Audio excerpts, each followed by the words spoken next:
laser here. Uh, Man, that means nowadays most of the systems in areas, different areas, we are using the lasers.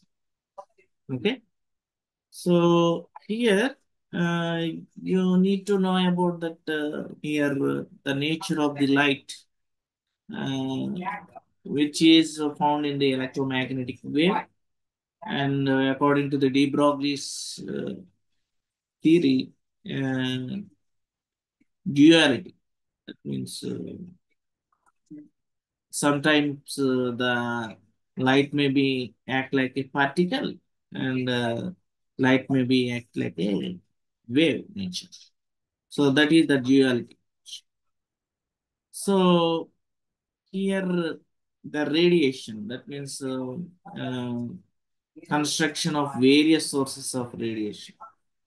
So which is not only in the visible region, uh, but below the visible region and beyond the visible regions of the electromagnetic spectrum.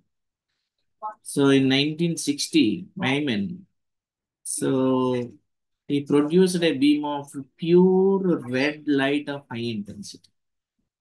Myman, he was succeeded to producing pure red light of high intensity, a coherent, a monochromatic. Okay. So here the principle is a coherence. Monochromatic means a single wavelength. So this invention, which is called laser, so light amplification by stimulated emission of radiation. Laser means light amplification by stimulated emission of radiation. So this light source, such as in tungsten bulbs, fluorescence lamps, and even so-called monochromatic sources like sodium vapor lamp, which may be produce a wide band of frequencies with no coherence. Okay, that means which is the light in ordinary cases, which is spreading in all directions. So there is no coherence is to be observed in the case of these lights. While in the case of laser beams, which is a highly monochromatic and coherent, which is having a high intensity of light, and as well as today we are using this laser, which become an indispensable tool in the field of physics, biology, chemistry, medicine, and so many industrial areas. Okay.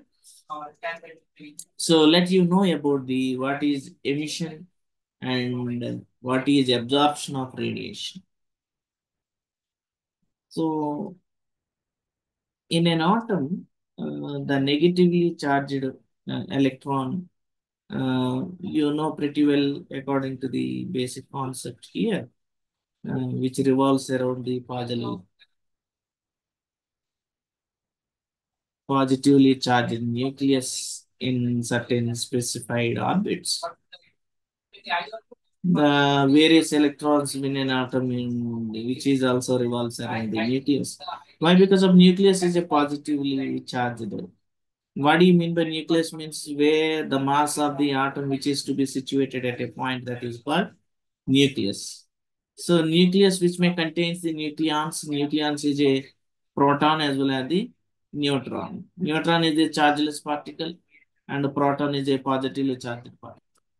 And around the nucleus in different orbit, the electron which is going to be revolves. Okay. The charge of the electron is a negative here. So you know that here the electron which is going to be occupying the one of the energy levels, which is in the energy level diagram scheme, which is described. You can go through that according to the Bohr's concept. That means Bohr's theory. The energy can be acquired by the electron in the discrete quanta, not in a continuous manner. Okay. So there should be energy results in a transition from the one shell to the another shell. That means the atom which is in unstable state. Whereas the electrons in original level at its lower energy state, which is said to be the ground state energy. Once the atom is to be excited, the electron excited means if it is going to be absorbing such a energy, the electron cannot be stay in the ground state, so that the electron may goes from the ground state into the excited. Excited means higher energy states. So, depending upon the occupation of the higher energy levels of the electrons, these electrons which are to be designated as a first excited level, second excited level, third excited level, and so on. So, whereas the outermost electron in an atom, which is the lowest energy state, we know that these only to participate in any chemical reaction. Okay. So innermost shells which are tightly bonded with their nuclei here, those are already filled here. Only the outermost electron is only to participate in all these conditions here. So the atom, if the outermost electron in an atom in the lower energy state, the atom is said to be in the ground state. So when the electrons which are in the excited state, the atom is supposed to be in the excited. And when the sufficient energy which is provided to the outermost electron, the atom which is to be the electron which is detached from the parent atom, and it is to be ionized. That means if it is going to be losing the electron, then the electron which is excited state drops back into the original level by giving the such energy to that in the form of electromagnetic radiation. So E equals to h nu. The energy of the radiation is which is in the form of light energy. The energy which is in nothing but E equals to h nu, where h is the Planck's constant, mu is the frequency of the radiation. Okay. What is the Planck's constant value? 6.632 into 10 power minus 34 joules second. So this phenomena which is called the emission of the radiation. Okay. So an atom in the ground state reaches the excited state by absorbing the energy from the external source, which is called the radiation absorption. So you can go through this diagram. You can easily understand that here. This is the ground state. Okay.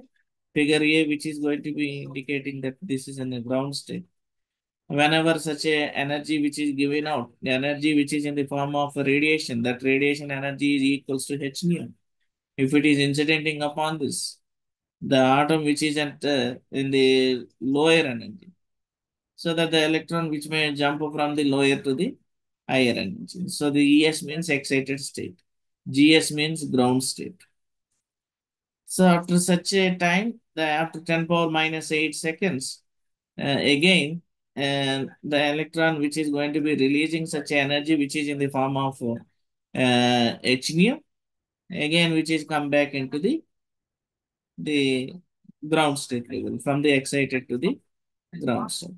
So here figure A which is indicating the absorption, and the atom cannot be stay at the excited state above the 10 power minus 8 seconds. Up to the 10 power minus 8 seconds, again the atom or the electron which is going to be releasing such energy which is in the form of radiation, and again which can come back into the ground state.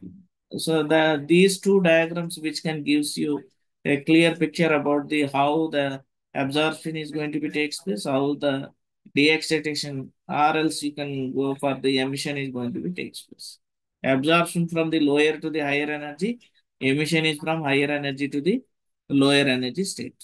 So this may be observed for these two cases. Next is the spontaneous and stimulated emission of the radiation. You go for the Write it. 1 minute.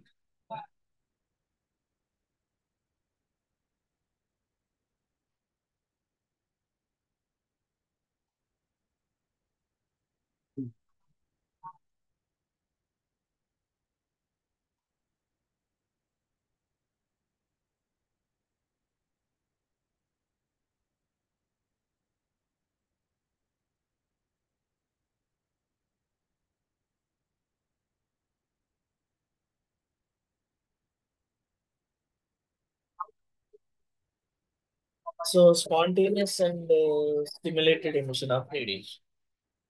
So we can go for this. If an atom from the excited state, while dropping to the ground state, which emits the radiation spontaneously, even in the ground state, here the atom is there. Okay.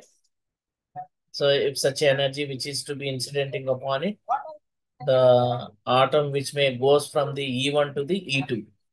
This is the case. Okay. So here the atom is there. So this is the here is a ground state, which is a excited state. This is the absorption. Again, which is going from here to E1 to, okay. Again, up to 10 power minus 8 seconds. Or else 10 power minus 7 seconds. Okay. Again, which can come back from the pen. It has to release such energy. It has to release such energy. So this is totally related to the spontaneous emission.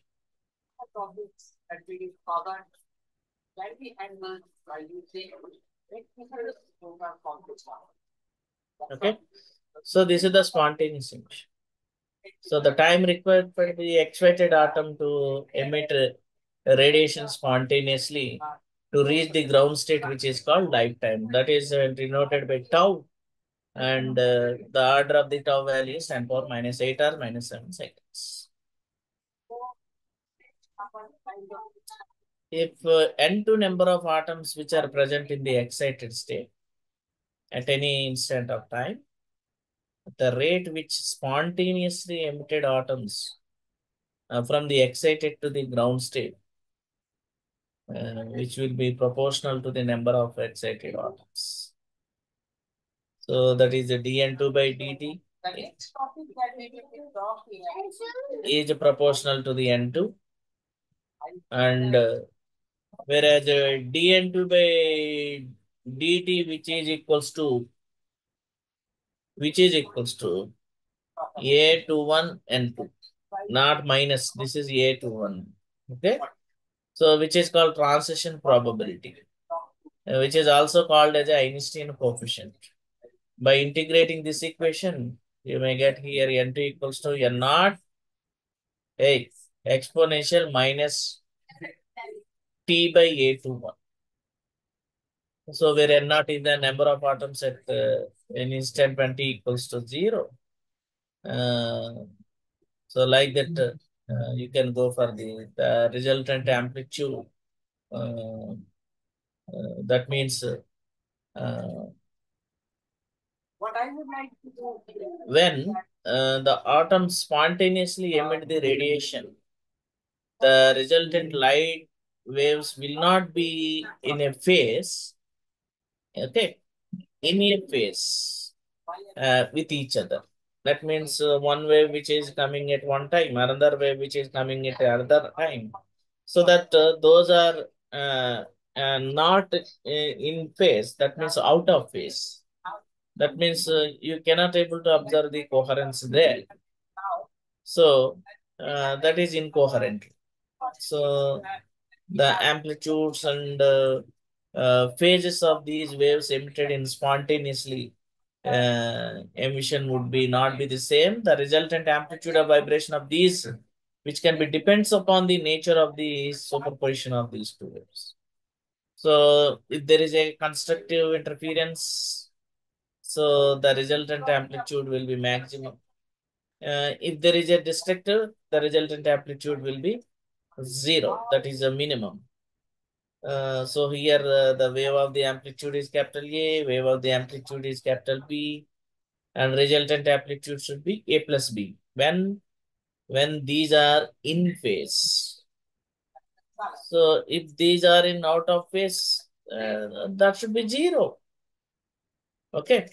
So that if it is maximum amplitude, you can have that which are in phase with each other. So even though the wavelength of those two photons in the same destructive interference causes to the uh, reduction of the amplitude. So first is the first wave, second is the second wave, third is the resultant wave. Okay. So this is the resultant. So these are out of phase. These are in phase. Okay. Crust and crust, trough and trough are to be superimposed. The resultant should be thicker one, this one.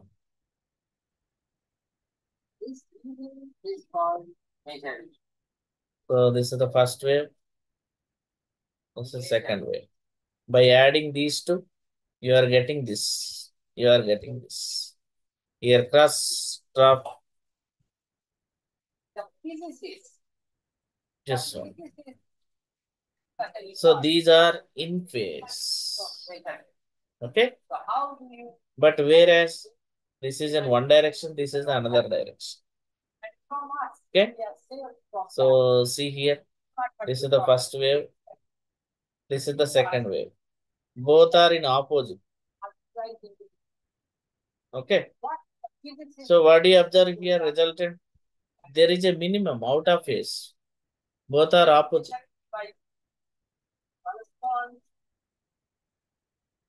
So these are out of phase.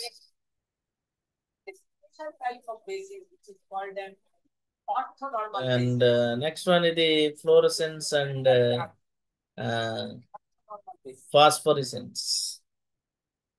So here, the phenomena of fluorescence must be understood by describing the operation of the laser, which is a substance, one which emits light when it is exposed to the radiation. Okay. The frequency of the emitted radiation, which is found out by the lower than that of the exposed radiation. When the visible light from the fluorescent lamp, which is emitted when the material is to be exposed by UV radiation, ultraviolet radiation, then the coating on the inner side of the fluorescent probe, which is sensitive to the ultraviolet light, which may be produced when the electric discharge runs through the gas inside the tube. Okay. So the fluorescent material which is coated on the inner side of the tube absorbs the UV rays, UV light, and which can radiate the visible light. So entire the phenomena which is called as the fluorescence. So in this phenomena, the incident radiation is withdraw, the emission stops immediately. If the illumination of the emission emitted radiation continues for some time, even after the removal of the incident radiation, then the phenomena is called phosphorescence. Okay.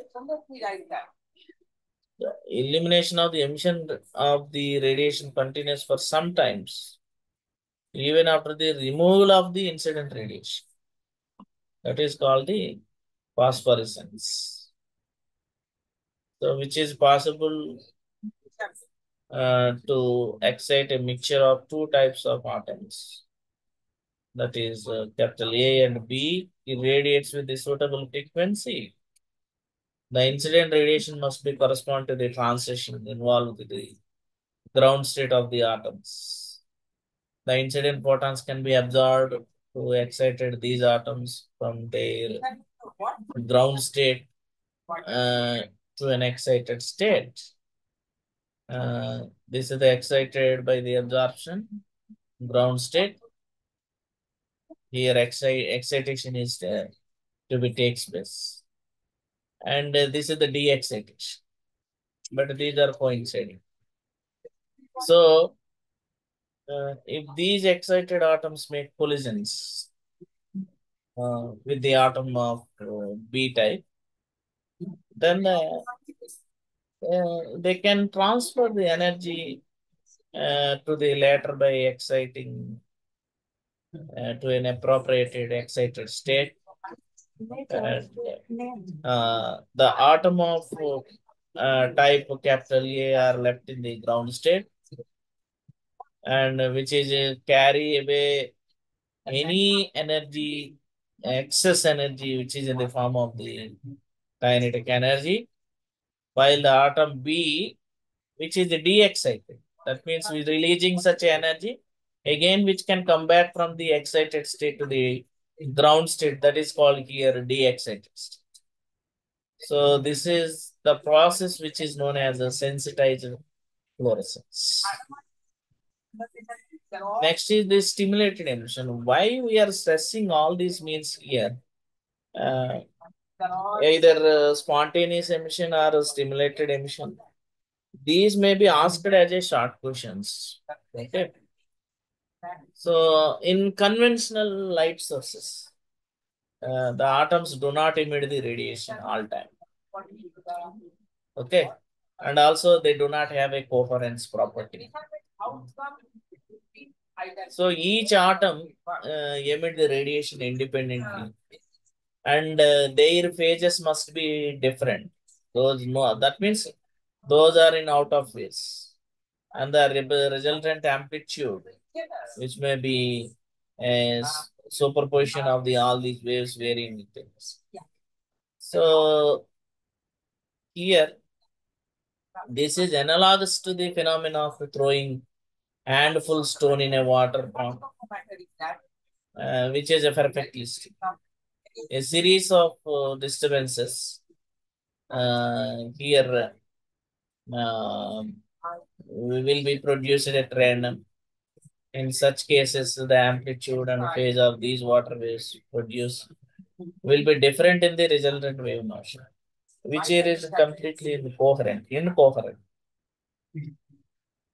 So the light produced by these traditional sources of the light resembles that the water waves described.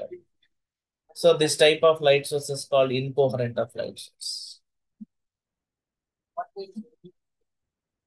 Instead of this, each stone is dropped systematically, one after the other in the regular interval series of the wave, which have an equal amplitude, which are produced.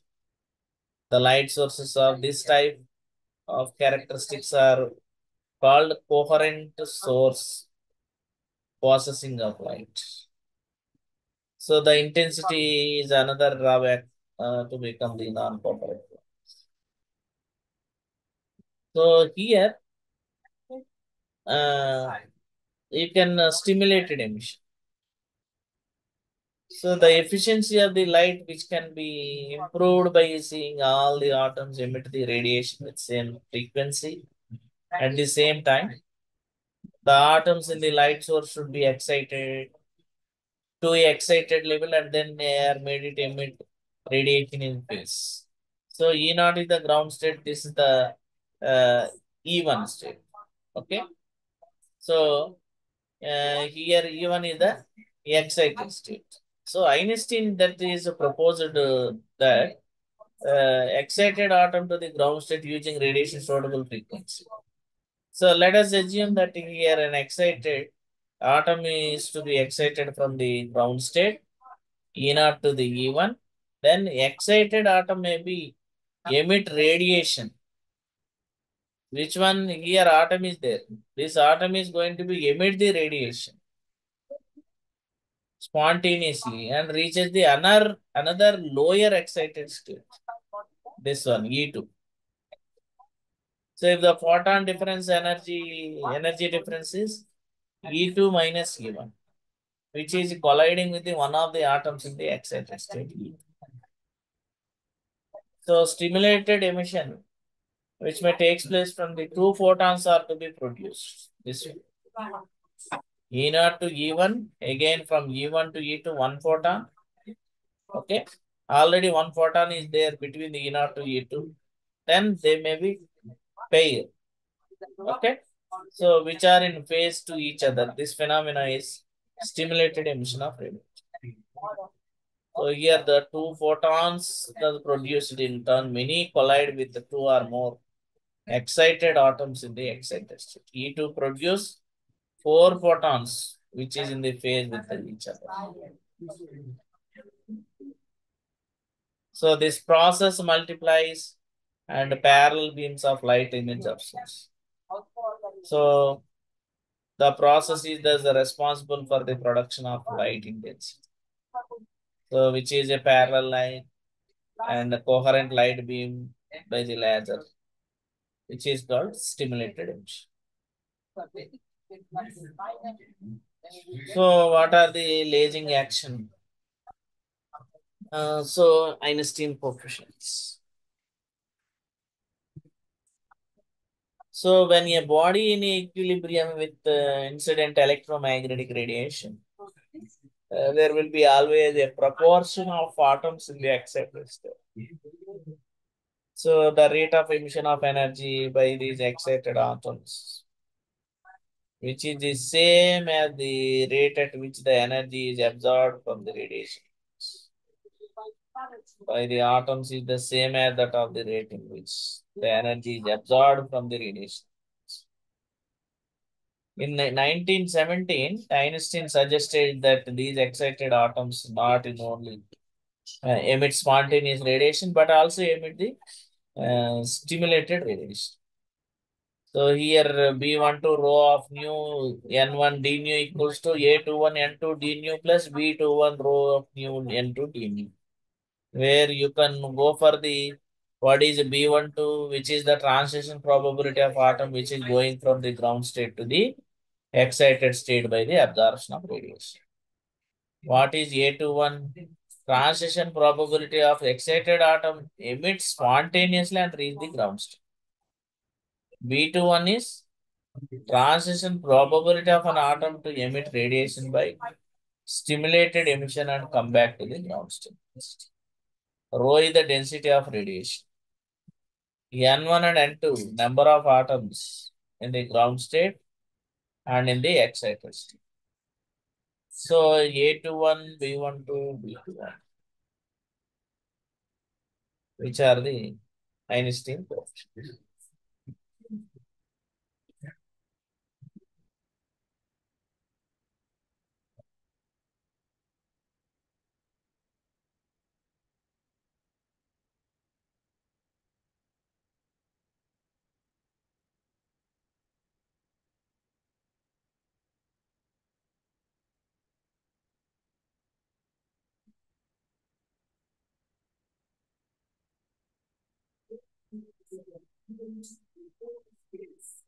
So, which is the visible part of the spectrum here? So, the number of here atoms returning to the ground state, which is given as a period as a result of this simulation. Okay. So, one.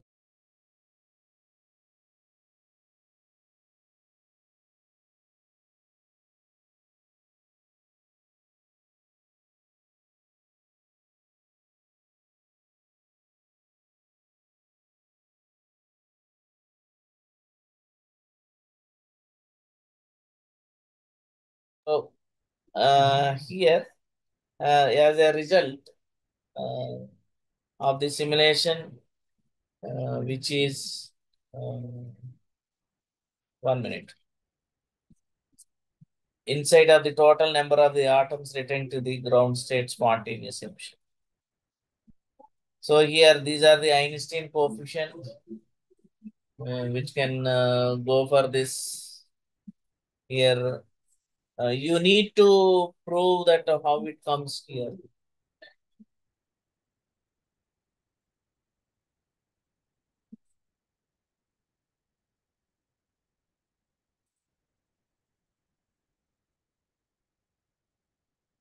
So let us consider the two states here, which we have gives the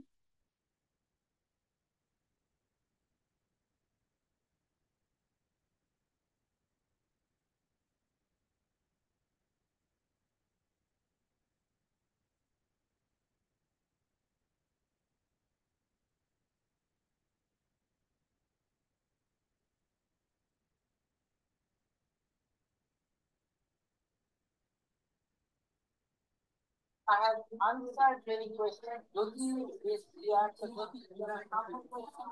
So here,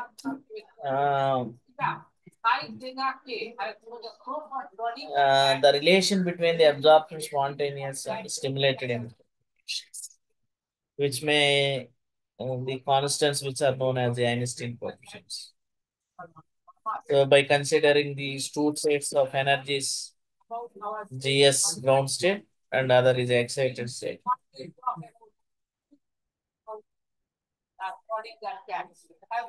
Let an energy of radiation of frequency nu which is absorbed by the ground state and the probability of the transition in ground state to excited state which is proportional to the energy density rho of. So here P of 2 1, B of 2 1 of rho mu. What is B12 and what is B21? So from these calculations, you need to find out the relation between them. Here. What is P21? And this one, P21. The number of atoms per absorption photon frequency. And later on this one. In the equilibrium position, N1 of P12 equals to N2 of P2. The density N2 by N1 B12 minus N2 B2 minus this one. So according to the Boltzmann distribution law, N1 equals to N0 E4 minus E1 by K. Minus beta E means B is 1 by K. By comparing all these with, you can get. So this is the population. We have got some quantum systems and we know that we have got some devices by the process which population inverse reaches is achieved by the is called pumping. So depending upon the nature of the active medium in the laser, that is whether it is a ruby laser or semiconductor material or gases, chemicals, etc., which may be different types of pumping methods. One is the optical pumping, another one is the electrical, third one is the chemical pumping. So the amplification, laser for light amplification takes place between by the requirements, population inversion, stimulated emission of long directional line, and the amplification. Okay. So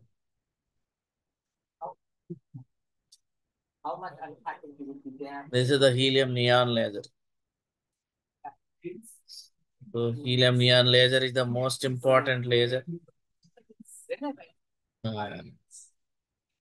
So many times this question is asked, which is designed by the Ali Jaban and his co-workers,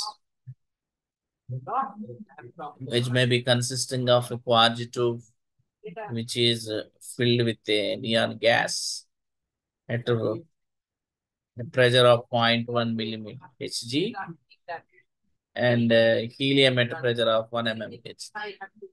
The ratio is 1 is to, this is 10 actually, not 5. Print mistake, 1 is to 10.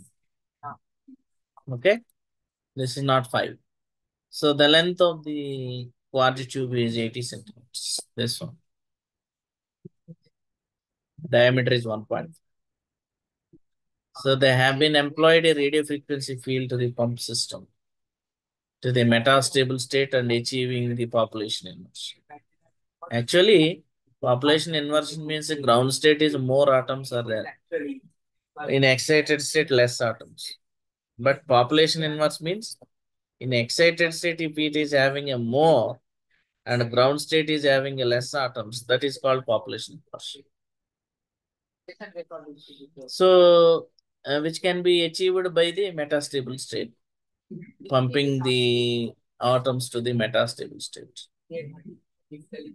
So, two highly reflecting mirrors which are parallel to each other and which are attached at the end of the quartz tube.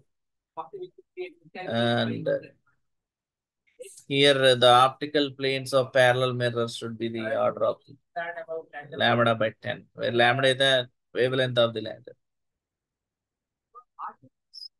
So here reflecting surface, plate angle adjuster, helium neon mixture is there. That is the diagram is totally blurry. In clear picture, I will show it to you tomorrow. Tomorrow's class, I will show you. Okay.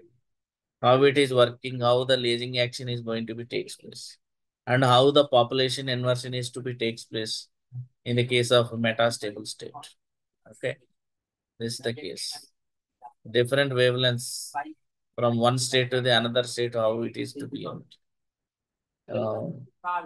These are the wavelengths, different wavelengths. Okay. So in the visible region, the wavelength is 6328. 6328 means red color. 6,000 angstroms. So there is a book by Rico and Pollack. Applications, medical applications, military applications, scientific applications. Okay, different applications we are using this lab. So by tomorrow we will discuss about in detail lasing action, and also followed by the holograph. It's an excellent book. Okay. Right. Thank you.